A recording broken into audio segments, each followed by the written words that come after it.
Price Lord. இன்னைக்கு ஏசப்பா உங்களை பார்த்து சொல்ற வார்த்தை என்ன அப்படின்னா, உமது அடியானின் வீடு என்றைக்கு உமக்கு முன்பாக இருக்கும்படி அதை ஆசீர்வதித்தருளும். ஆமீன். ஒரு வீடு பிரதிஷ்டை பண்ணும்போது போதகர்களால் போல அப்போது சபை ஊழியர்கள் பாஸ்டர்ஸ் அதை ஆசீர்வதித்து ஜெபம் பண்ணுவாங்க.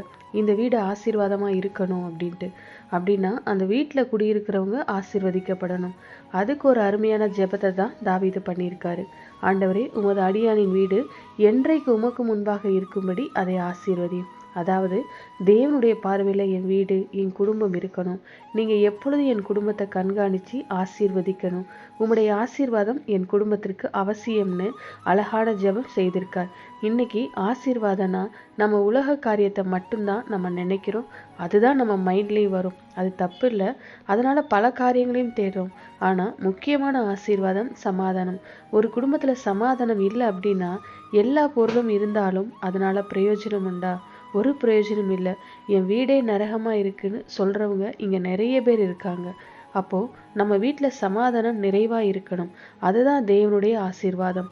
அதுக்கு நீங்கள் குடும்பத்தை ஆண்டவருக்கு ஒப்பு கொடுத்து தாவீதை போல ஜெபிக்கணும். ஆண்டவரே, என் குடும்பத்தில் உள்ள எல்லாரும் உமக்கு சொந்தம். இது உங்கள் குடும்பம்பா, நான் ஒப்பு கொடுக்குறேன். உம்முடைய ஆசீர்வாதத்தினால் என்னுடைய குடும்பம் ஆசீர்வதிக்கப்படணும்னு ஜெபிங்க. உங்கள் வீட்டில் சமாதானம் உண்டாகும், சந்தோஷம் உண்டாகும், செழிப்பு உண்டாகும், நிறைவான ஆசீர்வாதம் உண்டாகும். ஜெபிக்கலாமா? எங்கள் நல்ல தகப்பனே, அப்பா, உம்முடைய அடியானின் வீடு என்றைக்கு உமக்கு முன்பாக இருக்கும்படி அதை என்றைக்கும் ஆசீர்வதித்தருளும். இயேசு கிறிஸ்துவின் நாமத்தில் ஜெபிக்கிறோம் பிதாவே. ஆமீன். God bless you.